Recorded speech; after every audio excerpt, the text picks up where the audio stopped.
My name is Alexandria Hobbs, and I'm a student at the University of New England.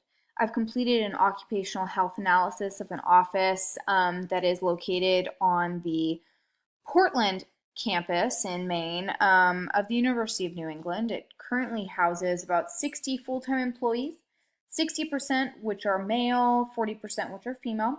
They range in age from about mid-20s to mid-50s. About the majority of the employees do have a graduate degree or higher, and about 45%, the remaining, do have a college education. Um, During the hazard evaluation, there were many areas looked at. However, only three areas that truly yielded any concern. And so the first being highly repetitive motion, which is keying and utilizing the mouse for several hours a day, which can cause repetitive injury strains. Um, this is very normal for an office place setting. And there are several recommendations that we can go over later on in the presentation for that. The noise levels also were an issue. It seems that the HVAC unit truly isn't functioning appropriately, causing noise levels to rise to 60 to 80 dB when the HVAC unit is on. Not only is the HVAC unit causing increased noise levels, but it's also there are several issues with the airflow throughout the office. One of the female employees that was interviewed stated that she was feeling very cold. And then there's other areas of the office that we noticed had obstructed vent systems, and they were not receiving any airflow, and it was a lot hotter in those areas of the office. So not only where were there kind of environmental hazards analyzed, but psychosocial kind of demands as well. And so through an interview with one female staff member, we found that she truly had a low, what would be considered on the JCQ algorithm, a low strain job.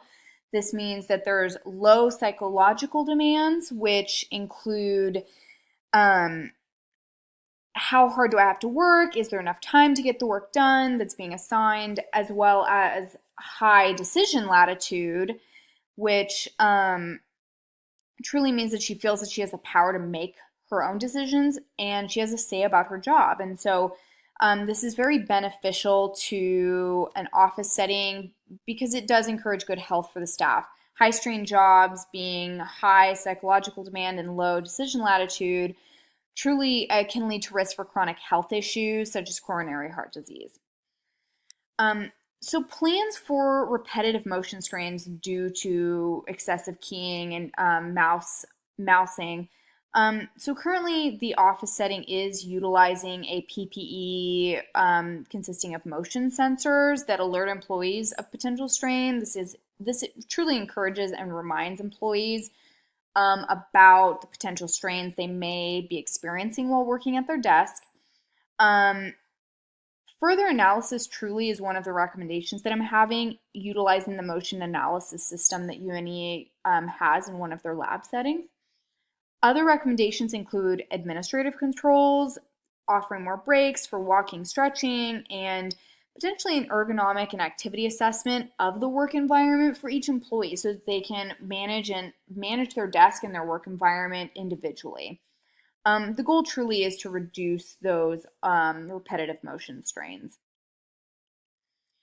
The next is truly a plan for the noise and airflow. The office is an open concept office with no noise barriers. It's a very loud HVAC unit, and there's obstructed air vents. So an engineering survey to analyze noise levels thoroughly may potentially lead to a replacement of the HVAC or installation of noise suppression technology. The removal of obstructed vents as well will improve airflow.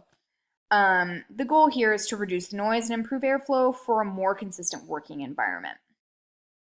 The last but not least of the recommendations for this unit, and really truly due to that high decision latitude that the employees are feeling, is a safety committee. So a safety committee empowers employees to make decisions about their own job. And to start one, It'll allow you to identify areas of concern quickly and then come to a conclusion and intervention with key players in the workplace. Thank you so much. If you have any questions, please feel free to reach out.